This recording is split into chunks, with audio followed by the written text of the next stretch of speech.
My wife abandoned me and our kids with a note saying back in a few years. 6 years later, I'm remarried and she has no home here. All right, here's my story. I've been sitting on this for a while, but maybe putting it out there will help me make sense of it. My name's Jake M., and my ex-wife Lisa and I have known each other for 11 years. We met in high school. She was my first everything. We got married after graduation, thinking we'd figure out life together. Turns out Lisa had a very different idea of what figuring it out meant. At first, it was great. We had 2 amazing kids, a boy and a girl, and I thought we were solid. Sure, Lisa always had a taste for the finer things, but I chalked it up to her wanting the best for our family. That's what you do, right? You justify it because you love them. But somewhere along the way, it stopped being about us and started being about her. Then I noticed Lisa changing, bit by bit. She started hanging out with this new group of high-class moms from school. You know the type, always decked out in designer gear, talking about vacations in Bali or whatever. I figured, all right, cool, she's making friends. But then it started getting weird. Suddenly, she was talking about how we needed a nicer car, trendy outfits for the kids, and bags that cost more than our mortgage. At first, I thought maybe this was her way of showing love or trying to step up. But by the time the 5th Gucci bag landed in our closet, I was like, what the hell is going on? Is this a phase or some kind of shopping addiction? Things went downhill fast. Rent was late more than once, and I could see the credit card bills stacking up. Every time I tried to have a real talk about it, she'd hit me with, "You don't get it. I'm doing this for us," or "You don't understand what it takes to fit in as a mom these days." Like, what? Since when did being a mom mean living like a Kardashian? It wasn't just the spending, it was the attitude. She seemed more focused on keeping up with her new squad than keeping us afloat. It came to the point where I'd come home from a 10-hour shift, exhausted, and instead of finding some peace, there'd be another Amazon package or a shopping bag with stuff we didn't need. I was struggling to even pay rent on time, and every conversation about it felt like hitting a brick wall. I'd tell her, "Lisa, you've got to knock it off. We can't live like this." She'd roll her eyes and say, "Don't you want your family to have nice things?" Or some other excuse about keeping up appearances. Then things got worse. Work slowed down, and my hours got cut. Money was tighter than ever, and I was scrambling just to keep the lights on. I tried to talk to Lisa about cutting back, but she acted like it wasn't her problem. "Don't you want us to enjoy life?" she'd snap. Of course, I wanted us to enjoy life, but how were we supposed to do that if we couldn't even afford the basics anymore? I wasn't asking for the world, just for her to ease up on the unnecessary spending. I thought it was reasonable to expect her to pitch in by cutting back, at least while we were struggling. It felt like I was carrying the weight of the world alone. No support, no understanding, just her piling on more stress. I thought maybe she'd step up. Maybe we'd face the rough patch together. That's what partners do, right? Nope. So, one night, the doomed night, I woke up and realized Lisa wasn't next to me. My first thought, midnight snack raid. My second thought, maybe she finally got that 3 a.m. explore the world bug she always joked about. Turns out, it wasn't a joke. The house was dead silent, no lights on, no sounds, just me in a dark room. That's when I saw it, a folded piece of paper on her pillow. I sat there for a second, staring at it like it was going to explain everything. My heart was pounding.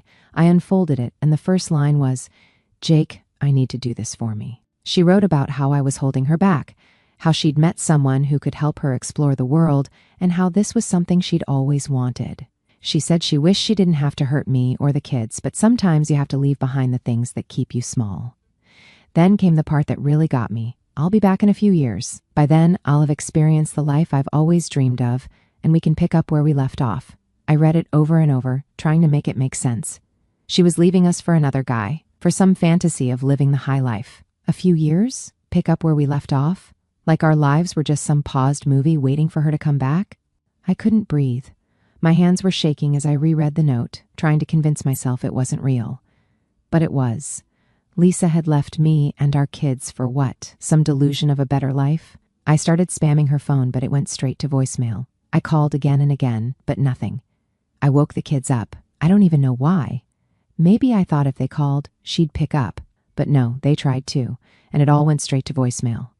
My son, who was 12 at the time, looked up at me with these confused eyes and said, "Is Mommy gone? Did something happen to her?" And my daughter, she was only 8, asked, "Is Mommy in heaven?"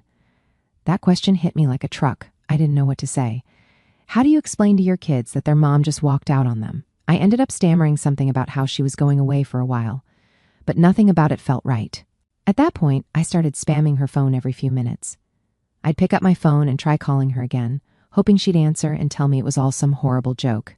But the only thing I got was her voicemail. By morning, the reality started to sink in. Lisa was gone, and she wasn't coming back, not anytime soon anyway. I had 2 kids who needed me, and I had no idea how I was going to explain to them why their mom decided we weren't enough for her. That note became a turning point for me. At that moment, I stopped being a husband and started being something else. A man who had to figure out how to keep his family together, even when the person who was supposed to be my partner decided we weren't worth sticking around for. It's crazy how one piece of paper can change your whole life.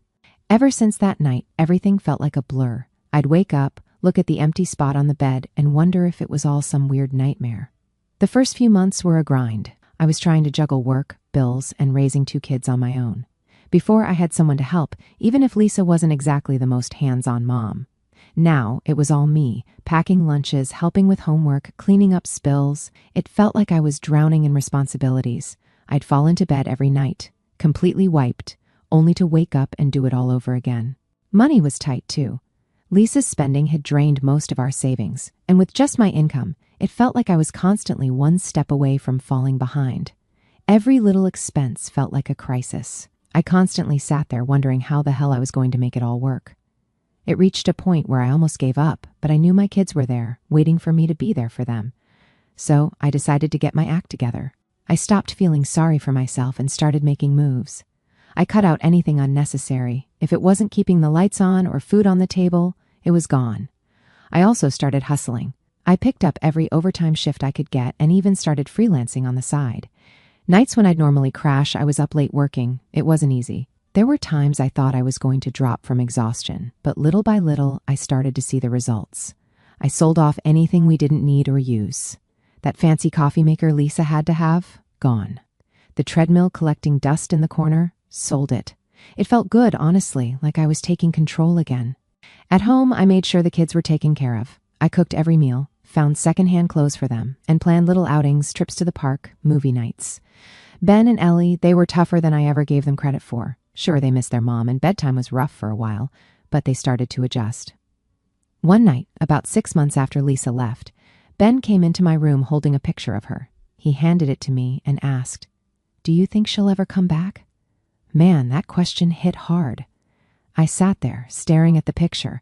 Back then, life felt so simple, like we were just your average happy family. I wanted to tell him she'd come back, that everything would go back to normal, but I couldn't lie to him. "I don't know, buddy," I said, "but no matter what, I'm here. We're going to be okay." Over time, things started to shift. It wasn't that life got easier, far from it, but it became manageable. I wasn't drowning anymore. No more surprise shopping sprees, no more arguments about money. For the first time in years, I felt like I could breathe. And it wasn't just the money. I started to feel like myself again. I took pride in how far we'd come, how much I'd been able to rebuild after everything fell apart. I wasn't just getting by. I was standing up, stronger than before. And while I'd never planned to do this alone, I was proving to myself that I could. By the time a year had passed, I realized something. I didn't miss her. I missed the idea of her, sure, but the person who left that note, I didn't recognize her anymore. That's when I knew I couldn't keep dragging this around with me. When Lisa left, I thought, well, there's no handbook for this. Turns out the handbook is called a lawyer. I explained the situation and filed for divorce. That felt weirdly liberating, like unsubscribing from a newsletter you didn't even sign up for. Since Lisa was nowhere to be found, the process was quick and easy. It wasn't like I wanted things to reach that far, but it was the right thing to do. I sold the house, a place that had started to feel like a museum of bad memories, and moved us to a smaller place in a quieter town. Lisa had hated the idea of moving somewhere less flashy, but I didn't care anymore. I was done living for her. Our new home wasn't much, just a little 2-bedroom house on the edge of town, but it felt like a fresh start, and the kids adjusted faster than I expected. By the time 3 years had passed, Lisa was like a distant memory, at least for me. For Ben and Ellie, it took a little longer. There were still moments when they'd ask small questions about her, but they stopped expecting answers. It was like they understood, in their own way, that she wasn't coming back. Life had settled into something that felt normal, even if it wasn't the life I'd imagined. I had my routines down, and I started noticing something strange around that time. Freedom. Not the kind where you're running off to do whatever you want, but the quiet kind. Without Lisa constantly draining my bank account or filling the house with her demands, I had room to breathe. I wasn't living paycheck to paycheck anymore, and I could actually save a little. Without Lisa's constant chaos, I started realizing how much lighter life could be. I wasn't tiptoeing around her moods, dodging her spending sprees, or trying to keep up with her never-ending quest for more. Ben and Ellie seemed to notice it too. They started smiling more, laughing more. Watching them thrive reminded me that Lisa leaving wasn't the tragedy I'd once thought it was. It was the reset we didn't know we needed. In fact, I also changed. I wasn't the same guy I'd been when Lisa left. I was sharper, more confident, and focused. A year after the divorce, I started thinking about the future in a way I hadn't before. Not the what if Lisa comes back kind of future, but one where I wasn't looking over my shoulder for the next disaster. I wanted to give my kids a sense of stability, maybe even a family again. When it came to the dating scene, apps, swipes, profiles, it was easy to find women reaching out to me, starting conversations, trying to catch my attention. But I wasn't chasing anything. I wasn't looking for someone to complete me or fill a gap. I wanted a partner who could keep up with me, someone who matched my energy and understood my priorities. I wasn't looking for a quick fix or some grand romance. I wanted someone who fit into the life I'd built, someone who understood where I was coming from and wasn't trying to change me. Eventually, I reconnected with a woman from the bookstore. Her name was Emily, and she was everything Lisa wasn't: grounded, kind, and completely uninterested in flashy things. She didn't care about appearances or keeping up with anyone. She cared about books, her dog, and being herself. We started out as friends, talking about everything from parenting to our favorite books. I was cautious, I didn't want to rush into anything, but over time, something clicked. Emily became someone I looked forward to seeing, someone who made me feel like I could be myself without worrying about being judged. For Ben and Ellie, it was an adjustment. They were hesitant at first, but Emily never tried to force anything. She let them come to her in their own time, and eventually, they did. By the time we started officially dating, they adored her. I didn't rush into introducing her to the rest of my life. It wasn't about replacing Lisa or erasing the past. It was about building something new, something better. Looking back, that time in my life was a turning point. I went from just surviving to actually living. And while Emily played a part in that, it wasn't about her. It was about finally letting go of Lisa's shadow. The freedom I'd found wasn't just financial or emotional. It was the freedom to imagine a life where I wasn't defined by Lisa's choices, a life where I could make my own. Then, one afternoon, my phone rang, and I almost didn't pick up because I didn't recognize the number. But something made me grab it. When I saw the caller ID, I froze. It was Lisa. For a second, I just stared at the screen like it might explode. I hadn't heard from her in 6 years. Not a call, not a text, nothing. And now, out of nowhere, she was calling me. Part of me wanted to ignore it, but I still shared kids with her, so I answered. The moment I said hello, she launched into full panic mode. "Jake, what the hell is going on? Who are these people in our house?" she yelled. At first, I had no idea what she was talking about. "What house?" I asked. "Our house," she snapped, like I was supposed to know. "I came back, and there are strangers living there." That's when it clicked. She was talking about the old house, the one I'd sold years ago after the divorce. I couldn't help it, I almost laughed. "Lisa, we don't own that house anymore. It's been sold for years. That's their house now." She went silent for a second, then started yelling again. "Why would you sell our home without telling me? You had no right to do that." I could feel my blood boiling, but I kept my voice calm. "There's no our anymore. You left, Lisa. You walked out on us and didn't look back. I didn't owe you anything." She started yelling at me, shouting, demanding to know why I would sell our home without her permission. I wasn't about to let her guilt trip me, so I just said, "You weren't here, Lisa. You left. I don't owe you anything." That shut her up for about 2 seconds before she sighed dramatically, like she was the victim in all of this, and said, "Fine. What's your new address? I need to come home and give my husband and kids a big kiss." I actually laughed at that, not even trying to hide it. "Lisa," I said, "we're not yours anymore. I'm remarried. My wife and I, along with the kids, have moved on. You don't have a home here?" She went dead silent for a moment, and I could almost hear the gears in her head turning. Then, out of nowhere, she hit me with, "So you're telling me you cheated on me?" That one floored me. Cheated? Seriously? "Lisa, you left us. You walked out, left a note, and vanished for 6 years. You don't get to call this cheating. You abandoned your family." She completely lost it. She started yelling about how I was heartless and how I had ruined her life. I stayed calm and told her the truth, even though I knew she wouldn't want to hear it. "Lisa, you're the one who ruined everything. In the 6 years you've been gone, we've had to rebuild, and we realized we don't need you anymore.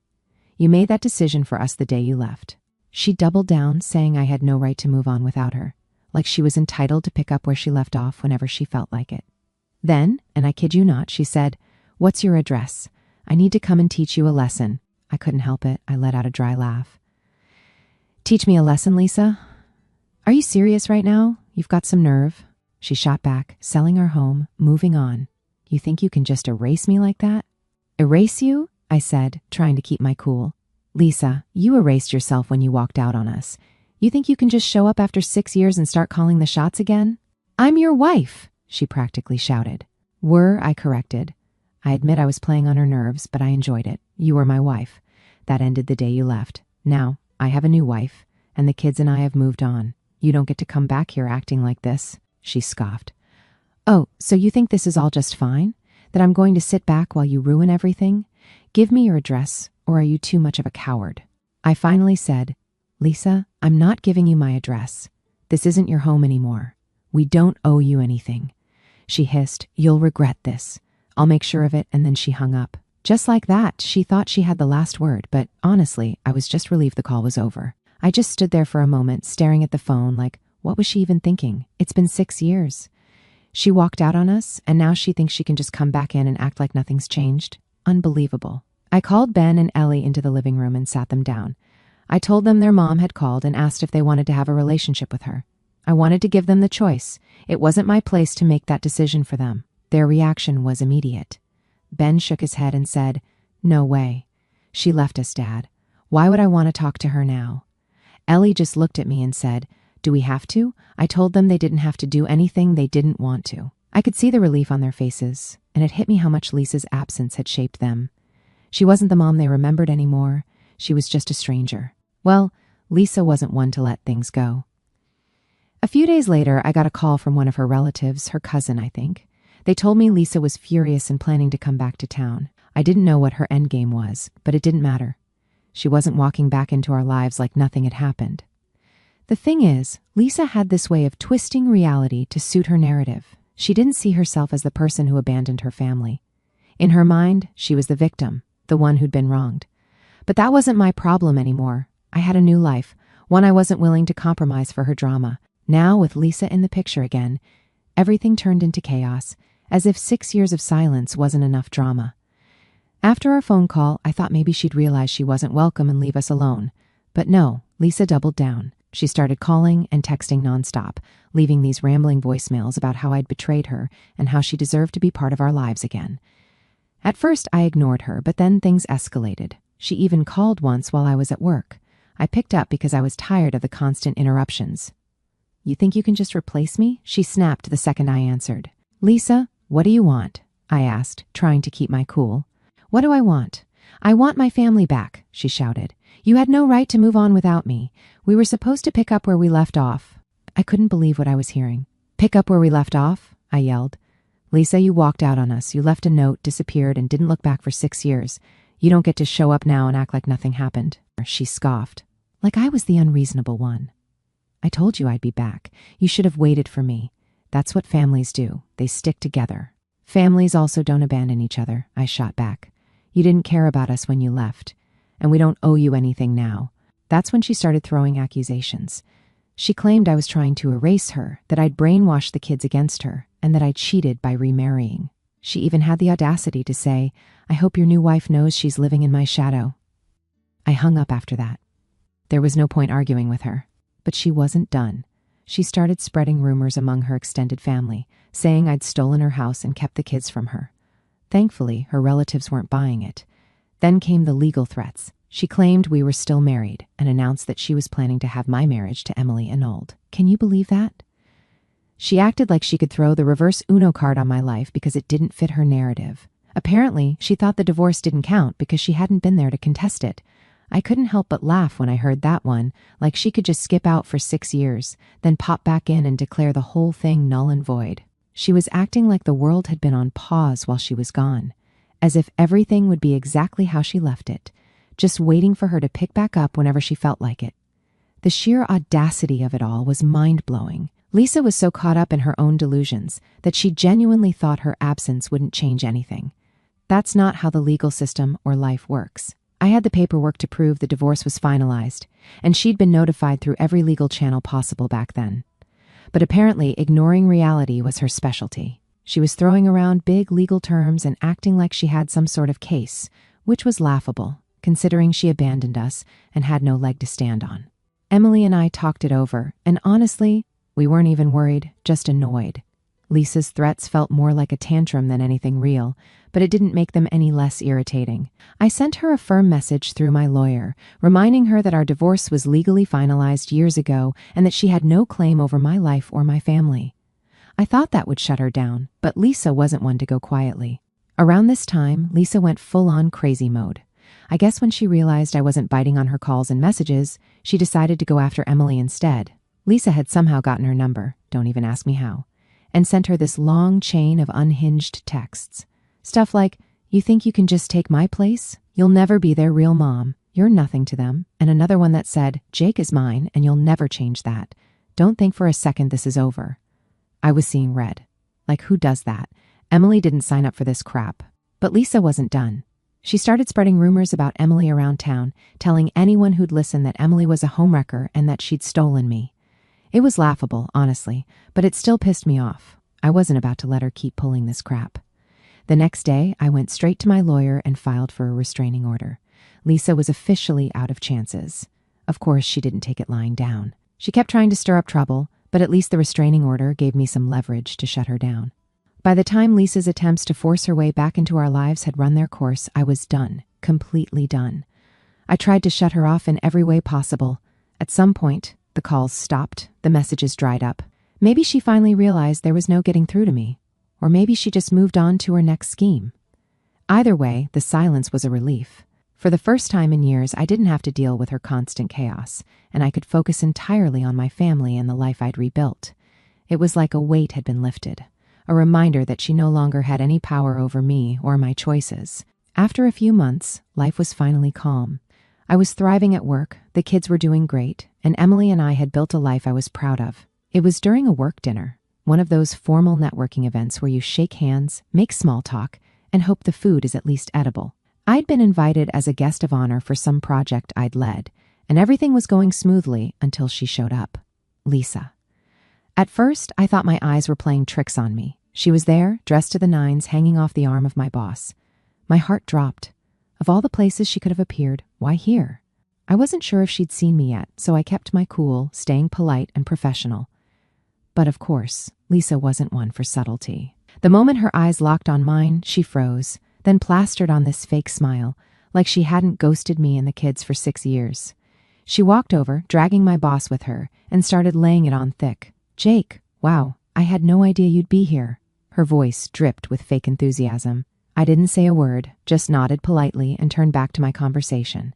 She didn't like that. "Aren't you going to introduce me?" she asked loudly, trying to pull attention.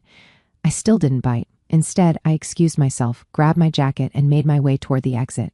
That's when it happened. Lisa lost it. "Really? You're just going to walk away?" she yelled, loud enough for half the room to turn and stare. "You think you can just erase me from your life, Jake? I am your life." Her outburst was so loud it stopped me in my tracks.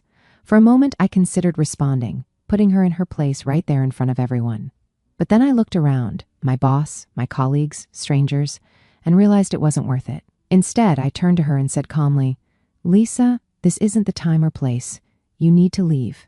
She started ranting about how I'd ruined her life, how I'd stolen her family, and how she deserved better than this. It was embarrassing, honestly.